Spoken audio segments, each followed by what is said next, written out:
नमस्कार प्रिय दर्शकों। मकर राशि के लिए मैं बहुत ही स्पेशल और खास वीडियो लेकर आया हूं। ये वीडियो आपने शुरू से लेके लास्ट तक देख लिया और मकर राशि वालों, आपकी बहुत सी समस्याओं का समाधान भी होगा।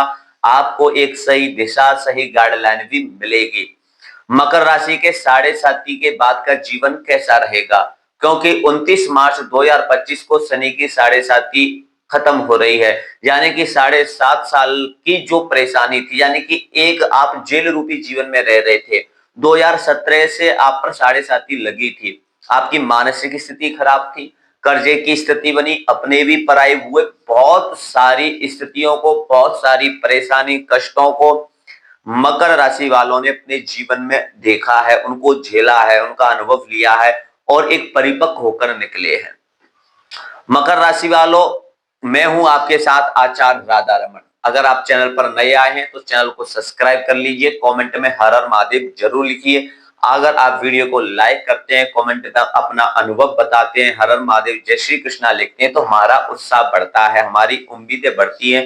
हम आपके बीच में सही जानकारी लाने का प्रयास करते हैं और मैं लाता भी हूं। मकर राशि वालों, देखिए, साढ़े साथी आपसे खत्म होगी और शनि का बदलाव भी होगा। शनि आपके तीसरे भाव में आ जाएंगे, मीन राशि में, यानी कि गुरु की राशि में आ जाएंगे। और तीसरा घर किसका है? बड़े भाई का, मान सम्मान यश का और आपके पराक्रम का भी है। जो आपका मान सम्मान कम हो था, आप मान सम्मान में कमी आई थी, साहस में कमी थी, आलस में जीवन था, कुछ समझ में नहीं आ रहा था क्या करें और क्या ना करें। सोने को हाथ लगा रहे थे तो सोना भी मिट्टी हो रहा था। लेकिन अब ये स्थिति नहीं रहने वाली है। साढ़े साथी जैसे ही खत्म होगी, कुंडली में ग्रहों की स्थिति मजबूत हो या ना हो, लेकिन साढ़े साथी खत्म होने के बाद में जीवन नए तरीके से प्रारंभ होगा। और आप अभी भी अनुभव कर रहे होंगे कि आपके अंदर एक उत्साह, एक उम्मीद, एक साहस जग रहा होगा, जो आपको अग्रसित कर रहा है। एक सोच बन रही होगी आपके अंदर कि मुझे अब कुछ करना है, मुझे अब कुछ करना चाहिए। वही स्थिति है, क्योंकि मीन राशि में गुरु का गोचर, शनि का गोचर होना मीन राशि में आपके मान सम्मान को, यश को, प्रतिष्ठा को बढ़ाएंगे। साथ में मैंने लिखा है तीसरी दृष्टि उनकी पंचम भाव पर है, यानी कि शुक्र राशि पर है शनि की तीसरी दृष्टि। पंचम स्थान किसका है? एजुकेशन का, यानी कि हमारी शिक्षा का है, हमारे इष्ट देव का है और हमारे संतान का है। मकर राशि वाले इन साढ़े साथी में 2017 से लेके अभी तक जो है, जो किसने भी बताया, वीडियो में साधुओं ने, संतों ने, ब्राह्मणों ने, कहां से भी देखा, आपने बहुत से उपाय किए, बहुत सी पूजा पाठ की, लेकिन उनका आपको रिजल्ट नहीं मिल रहा था। क्यों नहीं मिल रहा था? वही साढ़े साथी थी और कहीं ना कहीं आपकी लगन कुंडली, जन्म कुंडली में ग्रहों की स्थिति ठीक नहीं होगी। अब पंचम स्थान पर देखने से आपकी जो इष्ट है, जो आप इनको अपना इष्ट मानते हैं, अब वो आप जो भी पूजा पाठ या जो भी सत्कर्म, जो उपाय करेंगे, उनका रिजल्ट आपको अब मिलेंगे। और जो आपने किए हैं उनके, फिर अब उनको पर उनका फल मिलने का समय आ गया है। तीसरा पंचम स्थान, तीसरी दृष्टि शनिदेव यहाँ देख रहे हैं, तो पंचम स्थान संतान का है। संतान से संबंधित उनके स्वास्थ्य को लेकर, उनकी शिक्षा को लेकर, उनके कैरियर को लेकर जो भी कोई परेशानी थी, वो सारी परेशानी अब खत्म होंगी। आपके संतान का, यानी कि आपकी पुत्री हो या पुत्र हो, उनके शिक्षा, विवाह शादी के योग भी बनेंगे। संतान से संबंधित कोई भी परेशानी थी वो हल होती हुई दिखाई दे रही है। और जिनको पुत्र प्राप्ति नहीं हो रही थी, नवविवाहित थे, तो उनको पुत्र योग के भी योग बन रहे हैं। अब तीसरा पांचवा स्थान एजुकेशन, शिक्षा का भी है। जो विद्यार्थी हैं उनकी शिक्षा बहुत अच्छी होने वाली है।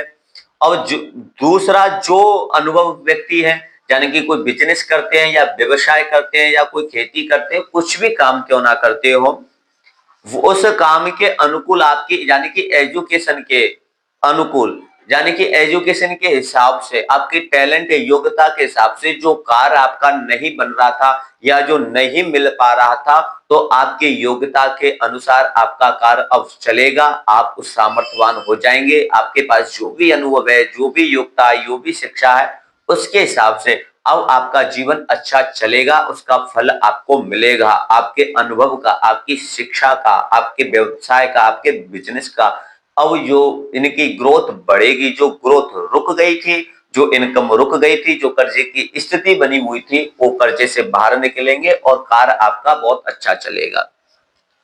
मकर राशि वालों, में एक बात आपसे विशेष रूप से यहाँ कहना चाहता हूं कि वह स्थिति कैसी भी क्यों ना हो, आपके लगन यानी कि जन्म कुंडली में 7.5 के बाद में राहत तो मिलनी है, लेकिन जिन पर राहु सूर्य चंद्रमा की दशा है, गुरु की दशा है, शुक्र की है, किसी भी ग्रह की दशा है, वो ग्रह नीच राशि का है या शत्रु राशि का है या 10 डिग्री से कम का है, तो थोड़ा धीरे धीरे होगा, विलंब से होगा, लेकिन होगा जरूर। और जिनकी महादशा जो चल रही है, वो महादशा अच्छी है, स्वयं के घर की है या उच्च राशि की है या वो डिग्री से मजबूत है, तो ये परेशानी बहुत जल्दी और इनकी रिजल्ट अभी से आपको देखने को मिल रहे होंगे। जिनकी ग्रह स्थिति अच्छी नहीं है वो भी ध्यान रखें, धीरे धीरे सब कुछ अच्छा होगा, लेकिन 7.5 में जो परेशानियों को आप फेस कर रहे थे, वो परेशानी अब नहीं रहने वाली है। अगर मकर राशि वालों, अगर अपनी जन्म कुंडली का विश्लेषण आप मेरे द्वारा करवाना चाहते हैं, अपनी ग्रह स्थितियों को देखना चाहते हैं, कौन ग्रह किस स्थिति का मजबूत है, क्या बिजनेस व्यवसाय करना चाहिए, क्या सरल और सटीक उपाय करें, जो मैं बहुत अच्छे और आसान बताता हूं, खुशबू से संबंधित, रंगों से संबंधित, हरियाली से संबंधित ऐसे मैं उपाय बताता हूं जिनको आप रेगुलर करते हैं तो आपकी ग्रहों की स्थिति क्या है, पावर में आती है। ग्रह क्या है कि एक नेगेटिव पॉजिटिव है, कोई ग्रह में पॉजिटिव भी देता है, कोई ग्रह में नेगेटिव भी देता है। जो नेगेटिव ग्रह है वो हमारे कार्यों में, हमारे व्यवसाय में, हमारे बिजनेस में, परिवार में, हर जगह में हमें अड़चन देता है। जो पॉजिटिव है वो थोड़ा सा ही करने से हमें बहुत अच्छा लाभ देते हैं। अगर आप अपनी जन्म कुंडली का मेरे द्वारा विश्लेषण करवाना चाहते हैं, अपनी समस्याओं का समाधान चाहते हैं, अपनी कुंडली के बारे में जानना चाहते हैं, सही गाइडलाइन चाहते हैं, तो वीडियो में दिए हुए नंबर पर आप मेरे से संपर्क कर सकते हैं। डायरेक्ट आपको कॉल नहीं करनी है, पहले व्हाट्सएप पर मैसेज करना है। वहां मेरी जो परामर्श शुल्क है, जो निर्धारित है, उसको आप जमा करने के बाद में अपनी कुंडली का विश्लेषण करवा सकते हैं। मकर राशि वालों, शनि की 7वीं दृष्टि आपके भाग्य स्थान पर है। अब भाग्य स्थान क्या है कि हम कुछ तो ऐसा होता है कि कुछ लोगों को चीजें विरासत में मिलती है, कुछ मेहनत कर कर उनको पा लेते हैं, कुछ मेहनत कर कर भी उनको ना पाते हैं, तो उसमें कहीं ना कहीं भाग्य स्थान हमारा कमजोर होता है। अब शनि की 7वीं दृष्टि भाग्य स्थान पर है, तो जो भी आपको विरासत में बिजनेस व्यवसाय मिला हुआ है वो तो आप चलेगा, बहुत अच्छा चलेगा। और जिनका नहीं है, जो सब तहस नहस हो चुका है, उसमें ग्रोथ रुक गई थी, व्यवसाय मानो कि खत्म हो गया था, तो अब आप शुरू करोगे तो उस भाग्य का साथ मिलेगा। मैं अंतिम में उपाय भी बताऊंगा आपको, उन उपायों को आप करेंगे तो बहुत जबरदस्त अच्छे परिणाम आपको मिलेंगे। तो अब भाग्य का साथ मिलेगा, जो जिस काम को भी आप लगन से, शिद्दत से, मेहनत से करेंगे। बहुत सी बार क्या होता है कि हम किसी काम को बहुत अच्छे से करते हैं, बहुत अच्छे प्रकार से करते हैं, उनका रिजल्ट नहीं मिलता है, लेकिन अब भाग्य का साथ मिलेगा। जो भी कार्य आप करेंगे, बिजनेस, व्यवसाय, खेती, नौकरी आदि, उसमें आपको अब सफलता मिलेगी। शनि की 10वीं दृष्टि आपके फिर धनु राशि पर, मीन राशि पर है, यानी कि व्यय स्थान, व्यय खर्चे के स्थान पर, यानी कि विदेश के स्थान पर है, बीमारी के स्थान पर है, यानी कि आपके खर्चे के स्थान पर है। तो मैं एक बात कहना चाहता हूं मकर राशि वालों, अभी भी, क्योंकि आप जो है कुछ विदेश में आप रहते हैं या अपने एक राज्य को छोड़कर दूसरे राज्य में रहते हैं, वहां किसी के साथ कोई पार्टनरशिप करना चाहते हैं या कोई जमीन जायदाद लेना चाहते हैं, तो उन चीजों को बहुत सोच समझ के परख के आपको लेना चाहिए। अगर आपकी लगन कुंडली में शनि गुरु की स्थिति अच्छी नहीं है, तो गुरु की स्थिति आपकी कुंडली में अच्छी है, तो आप कोई भी विदेश में रहते हो या अदर स्टेट में रहते हो, घर से बाहर रहते हैं, तो फिर कोई डरने की आवश्यकता नहीं है। बहुत अच्छा रहने वाले 7.5 के बाद में आपका जीवन बहुत अच्छा रहेगा, बहुत ही बदलाव होंगे। 7.5 से आप मुक्त होने वाले हैं, जीवन में बहुत अच्छे परिणाम आएंगे। अगर आप अपनी जन्म कुंडली का विश्लेषण, अपनी समस्याओं का समाधान मेरे द्वारा करवाना चाहते हैं, तो वीडियो में दिए हुए नंबर पर संपर्क कर सकते हैं।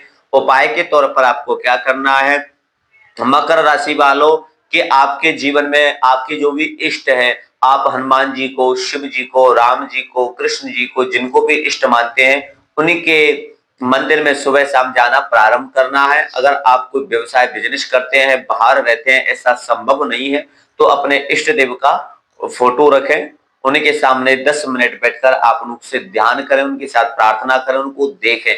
इतना ही आप करेंगे तो आपको एक ऊर्जा और मिलेगी जो आपको आपकी सफलता तक ले जाएगी। दूसरा आपको क्या करना है कि आप थोड़ा-सा अपने जीवन को एक व्यवस्थित रूप से रखना है। शनि क्या है कि अनुशासन प्रिय है शनि को। अपने जीवन को आलस को त्याग कर एक अनुशासन में चलाइए। सुबह उठने की, बैठने की दिनचर्या को व्यवस्थित कीजिए तो निश्चित रूप से आपको सफलता मिलेगी। मैं था आपके साथ आचार्य आराधना। मुझे दीजिए आज्ञा, मिलता हूँ आपसे अगले वीडियो में। आपका जीवन मंगलमय हो। जय श्री कृष्णा, हर हर महादेव।